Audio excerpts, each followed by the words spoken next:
Clear గా BJP అధికారంలోకి రావడం ఖాయమన్న దాఖలాలైతే స్పష్టంగా కనబడుతుంది. ఇక ముఖ్యమంత్రి ఎవరు అనే ఒక చర్చ ఇప్పుడు మొదలవబోతోంది.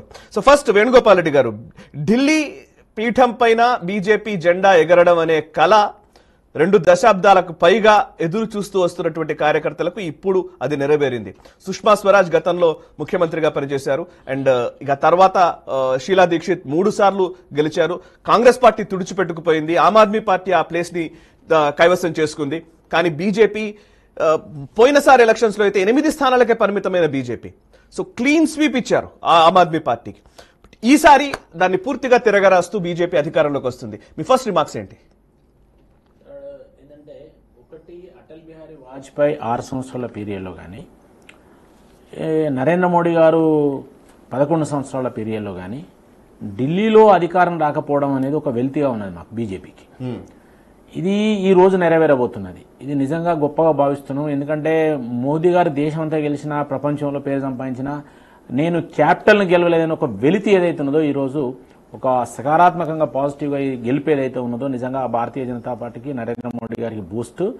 బీజేపీ ఈరోజు నరేంద్ర మోడీ గారు చాలా మనసు మీద తీసుకుని దీంట్లో ఫైట్ చేసిన రెండో అభిప్రాయం లేదు. తర్వాత ప్రధానంగా కేజ్రీవాల్ ఓటమికి ఒకటే ఒక చెప్తున్నా, అన్నా హజారే ఇంతకుముందు కామెంట్ చేసిండు. కేజ్రీవాల్ ఏదైతే చెప్పిండో దాన్ని భిన్నంగా అధికారాన్ని, డబ్బును, మనీ అండ్ పవర్ మింగేసిండు, ప్రజల్ని మోసం చేసిండు, ఇతను అబద్దాల కోరు అని చెప్పి ఆయన ఆరోపణ చేసిండు ఇంతకుముందు ఇండియా టుడేలో. కాబట్టి కేజ్రీవాల్ టోటల్ ప్రజలు మోసం చేసిండు అనేది చెప్పడం జరిగింది. సరే, ఇక డీటెయిల్స్ అనేది తర్వాత పోదాం. ఏది కేజ్రీవాల్ ఓటమి, పర్సనల్ ఓటమికి కానీ లేదా ఆ పార్టీ ఓటమికి కానీ కేజ్రీవాల్ అనేది ఏదైతే ఉన్నదో ఆయన మొత్తం మీద అధికారాన్ని దుర్వినియోగం చేసిండు, అవినీతి పరుడైండు అనేది ఆయన చెప్పడం జరిగింది. ఇది ఉన్నది.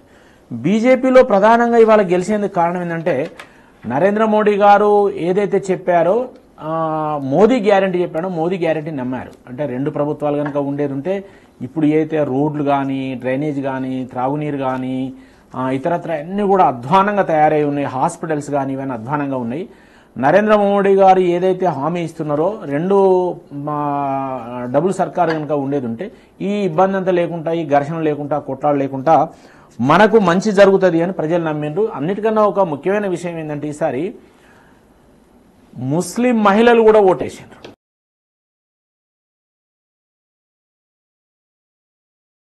జరిగింది. దళితులు 9 సీట్లు బలంగా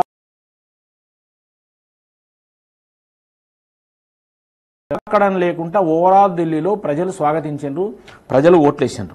కాబట్టి నేనేంటంటే భారతీయ జనతా పార్టీ కేవలం ఒక ఏరియాలనేది కాకుండా ఈ పార్టీలు మైనార్టీలకు వ్యతిరేకంగా ఏదైతే ప్రచారం చేసిందో అది కూడా తప్పు. ప్రజలు అభివృద్ధిని స్వీకరిస్తున్నారు.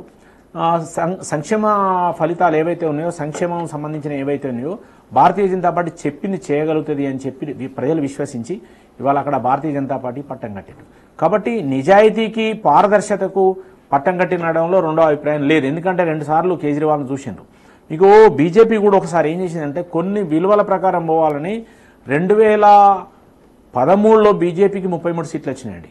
13లో 33 సీట్లు వచ్చి కాంగ్రెస్కి 8 సీట్లు వచ్చి కేజ్రీవాల్కు 28 సీట్లు వచ్చినాయి. కేజ్రీవాల్ ఒక 49 రోజులు ముఖ్యమంత్రిగా ఉన్నాడు. కానీ అతను రిజైన్ చేసిన తర్వాత బీజేపీ గవర్నమెంట్ ఫామ్ చేసేందుకు గవర్నర్ పిలుపునిచ్చిండు. కానీ అప్పటికి ఇండిపెండెంట్లు ఇద్దరు బీజేపీ సపోర్ట్ చేస్తే 35 అయినాయి. కానీ అయినా కూడా మళ్ళీ అప్పుడే ఫ్రెష్ గా మోడీ గెలిచింది కాబట్టి, నరేంద్ర మోడీ గారు గెలిచింది కాబట్టి ఈ 35 సీట్లతో ఎందుకు ఇంకా పూర్తి మెజార్టీతో ముందుకు పోదామని చెప్పి ఆ అసెంబ్లీని రద్దు చేసి ఎన్నికల పోవడం జరిగింది. దాంట్లో కేజ్రీవాల్ గారు 67 సీట్లు, బీజేపీ 3 సీట్లు గెలిచి కాంగ్రెస్ 2015లో 0 వచ్చింది.